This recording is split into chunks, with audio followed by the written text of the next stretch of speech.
Linda Krūmiņa un Miķelis Putrāms, Siemande arhitekti biroja arhitekti.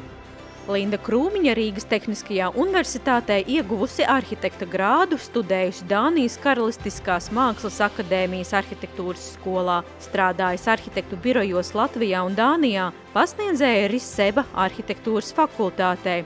Miķelis Putrāms Rīgas Tehniskajā universitātē ieguvis arhitekta grādu, certificēts pasīvo ēku projektētājs, strādājis arhitektu birojos Latvijā un Dānijā, ar lekcijām viesojies Eiropas universitātēs un arhitektūras fórumos. Nozīmīgākie objekti – Salaspils 7.